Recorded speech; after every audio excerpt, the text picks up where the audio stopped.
Welcome to In Context, the podcast from St. Paul University, where we bring society into focus through meaningful conversations.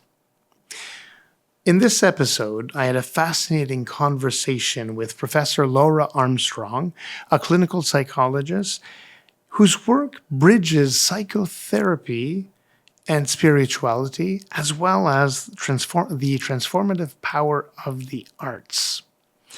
Together, we explored how the arts can serve as pathways to empathy and self-understanding.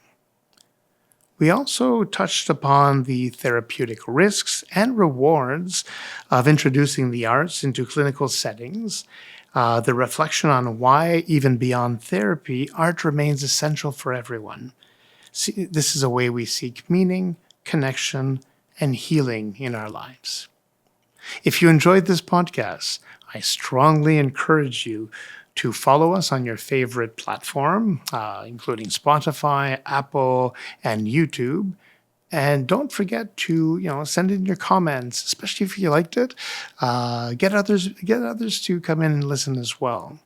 For our French-speaking folks, as well as Francophiles, we also invite you to check into our sister podcast, USP en Conversation, where you listen to your podcasts. Now come with me. We'll listen to Laura Armstrong on how the arts can basically be extraordinarily useful in the context of therapeutic work, but also just fundamentally for us in society.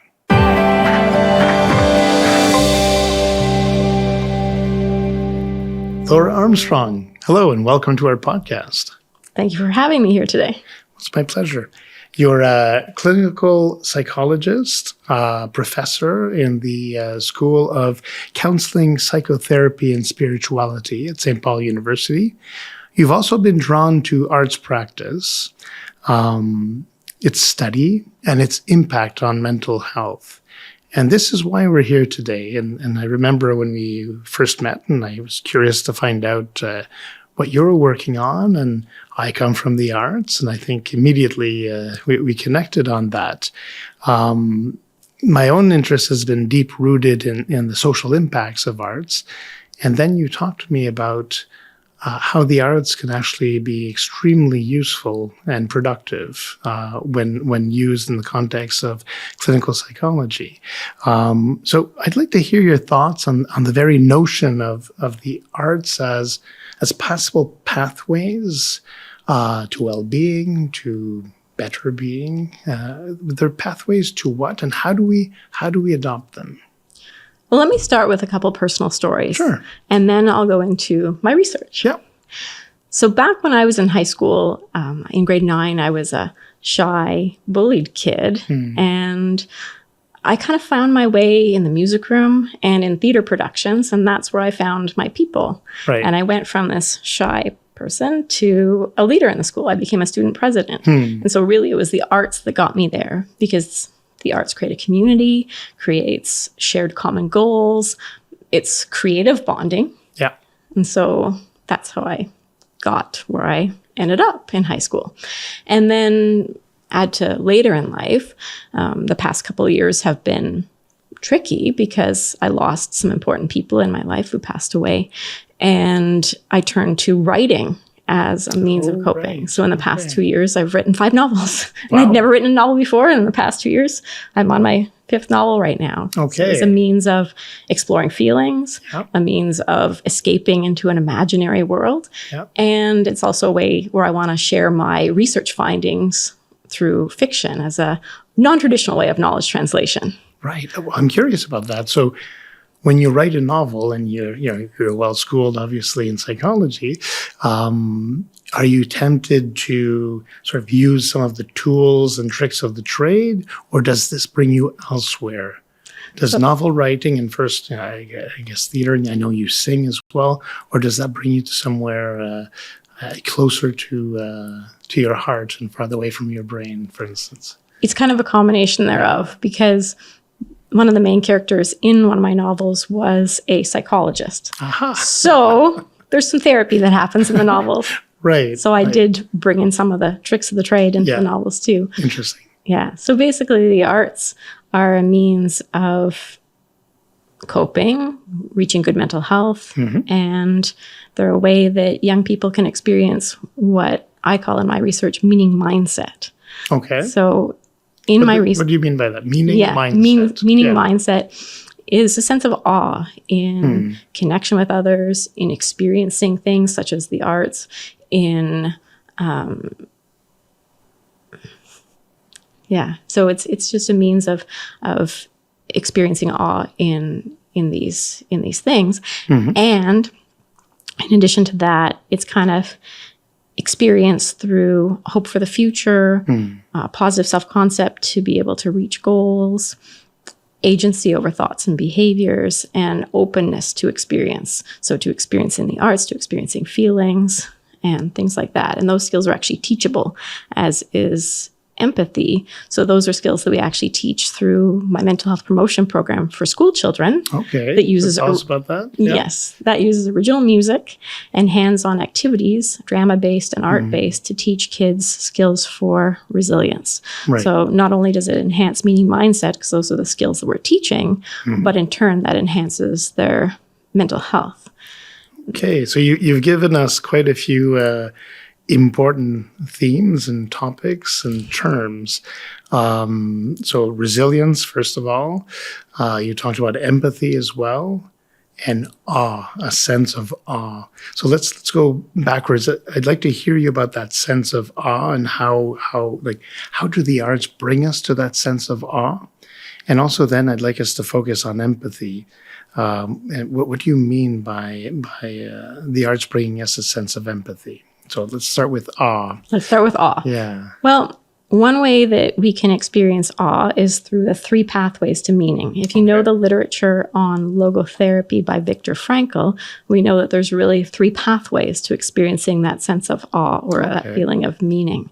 And one of the pathways would be through creativity. In other words, through giving to the world, through the arts or through meaningful work. Another pathway to meaning is through connection or meaningful activity engagement, which again can involve the arts, both of those, because you build connection through creating a community in the arts, but also you experience meaningful engagement in an activity when you're participating in the arts or when you're viewing the arts. That's another pathway to meaning. And then third pathway to meaning is in agency over one's thoughts. And so it's the ability to choose one's attitude in even difficult situations.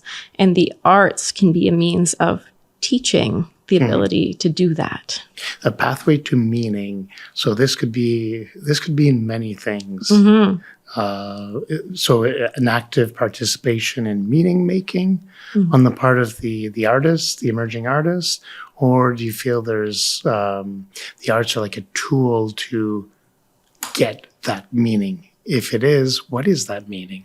So it's kind of all the above. So for the artist, it's meaningful to engage in the arts and to give that to the world. Right. For the people viewing the arts, it's meaningful to have feelings and experiences around that, as well as a sense of, I wonder what the artist was thinking as they were creating this. Right. So there can be several ways that one can experience meaning while viewing the arts as well. And so there's just different pathways to meaning in that. And you're wondering, what do I mean by meaning? Yeah. Well, as opposed to an overarching meaning in life, I'm talking about meaning in daily life. So if we go back to Frankl from logotherapy, it would be all about looking at each moment and thinking about, in this moment, what is life calling me to experience? What is the meaning in this moment? So the meaning in every moment, not some sort of overarching purpose in life. Okay. And that's what's associated with mental health. And that's what's changeable. Because in our research, if we measure meaning in daily life, that's associated with mental health. But if we have a mental health promotion program that's maybe 3 sessions long, 8 sessions long, and we have an overarching kind of purpose in life questionnaire, then that does not change from pre to post in that short time period. Pre to post what? Pre-test to post-test. Okay. So I've had students that have engaged in meaning-making arts-based programs Right. with homeless people, with Black mothers, with all sorts of different population groups. Okay. And when programs are implemented, and we do a pre-test meaning, kind of a post-test meaning questionnaire, Yeah. that meaning in daily life is quite changeable and associated with positive mental health. But in a short time period, you don't see some sort of overarching purpose in life changing. Right, right. And is the questionnaire answered by the participants Yes. Yeah. in your study as well as your students conducting the survey or the activities? Sometimes. So I've had some students who also participated, but then there's a little bit of research bias there because they're usually carrying out the research for their own thesis too. So we'd always take that with a grain of salt when they participate in the questionnaires themselves. You can see why I'm asking the question. Yes. Because we seek for meaning, obviously, through our research, through our own artistic practice.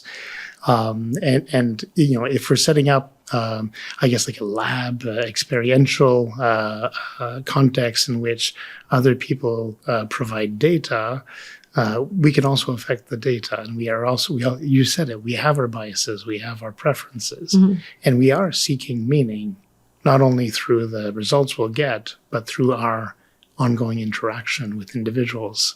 So that's why I asked the question. Does the student fill it out themselves? Right. And even if they don't fill out the questionnaire themselves, when I think about one of my current thesis students carried out a singing group with students on campus. Okay, yeah. And in her thesis, she's talking about how meaningful it was for her. And what inspired her was in our class, she had run an activity like that. Because we always run a little activity at the beginning of class, and each student takes a lead in that. And she had done a singing activity with our class. And that was so meaningful for her that she then went out and made this a broad scale study. Nice. And so it's action research. Action research. In the most pure sense of the term. And this is great. And so I'm curious to hear you about, I guess if we dig into genres, so, you know, each genre has its strength and characteristics. Theater basically forces us into action. Right? If there's no action, if there's no movement of the character, there's no advancement of the plot. Things just die off, right? Film forces intimacy and allows us to play with time and perspectives constantly. Painting is often seen as, you know, a play of composition, juxtaposition, but also sort of pure self-expression. What forms of art, what genres have you worked with in the context of your clinical work, but also just more widely with children, as you mentioned? And which forms did you find perhaps were the most sort of tangible and allowed you to go as far as you could? Okay. I would say that I've used a lot of those in the context of my clinical work. Yeah. So very often when working with children, but also working with older people, there's visual arts to teach imagery or visual arts to also supplement as reminder cues for whatever they're being taught.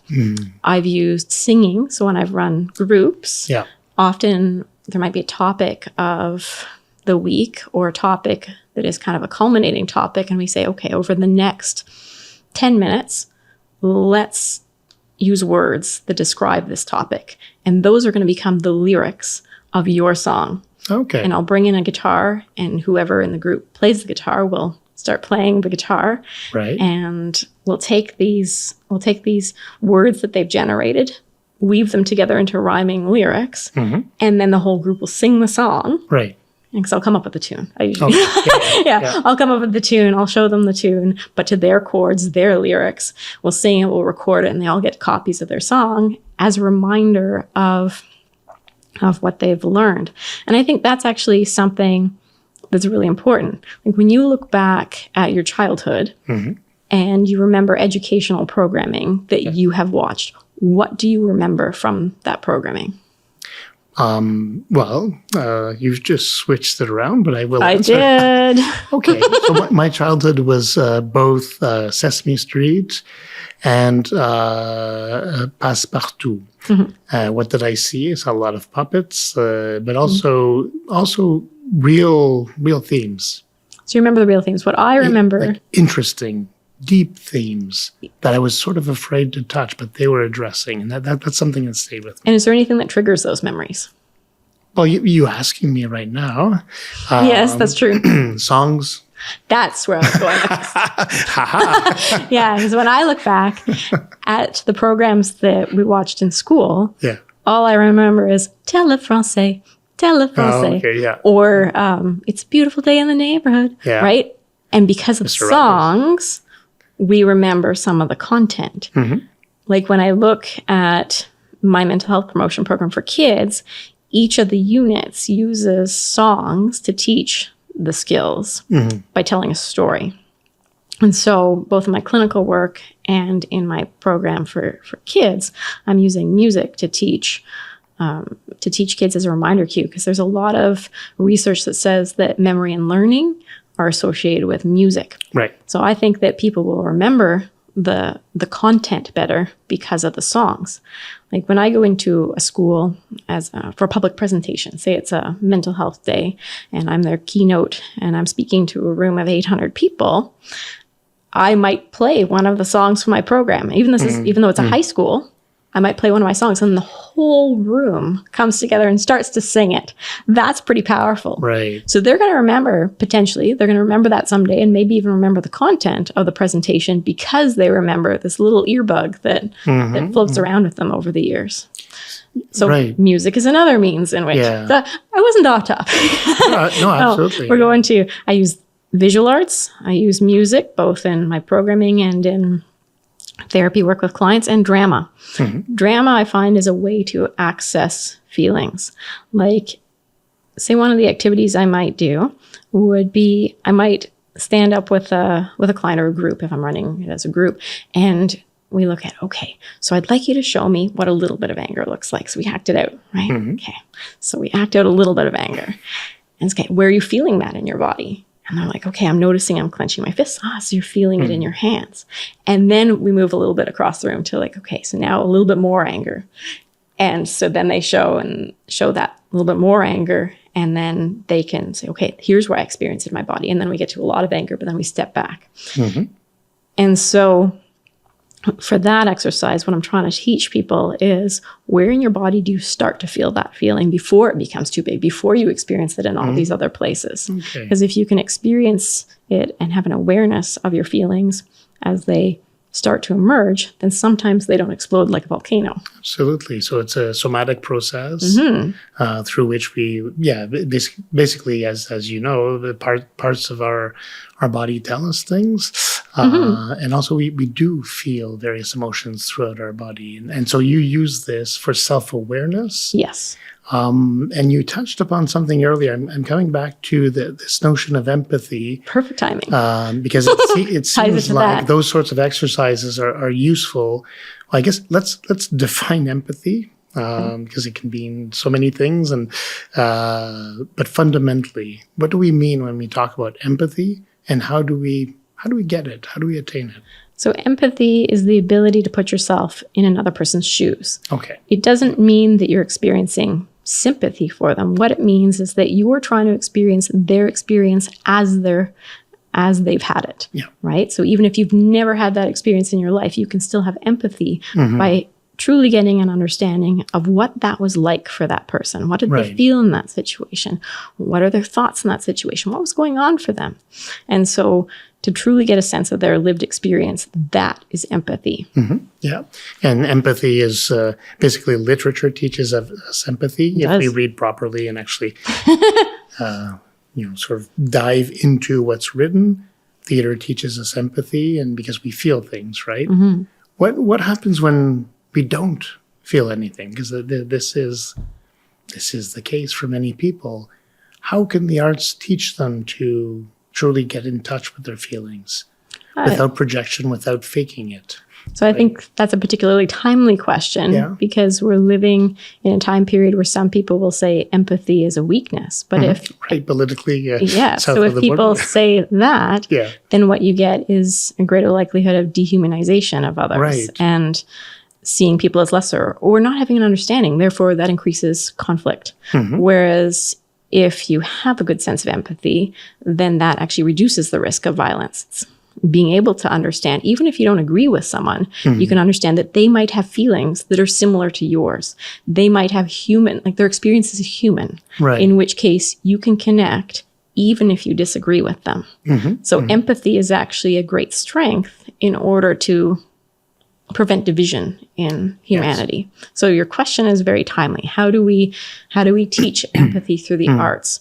Well, I'll get to the teaching component in a moment. If we just think of art in general, when the artist is creating, whether that be creating theater, creating visual arts, creating music, they have their own experience, but they have to also perceive how might the audience see this when they're viewing it. So they have to put themselves into the audience's shoes. And then the audience has their own experience while they're enjoying this art piece, but then they start to think, what did the artist experience in order to write this? So they're trying to get an understanding of the person who's having that experience while creating that art.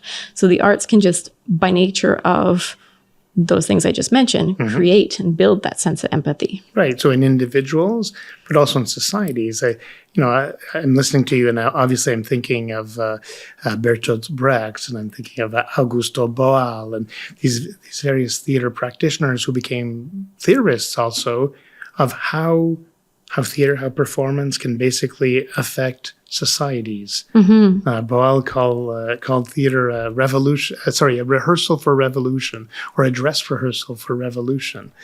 And I remember, 19 and reading this, and yes, of course, but rereading it recently and thinking there was something there. There's something there. The arts do teach us how to exist in society, but sometimes the arts can be fantastical, and the arts can, we have these figures of tormented artists, right? Van Gogh, Artaud, just like and you think, oh, being an artist seems so terrible, right?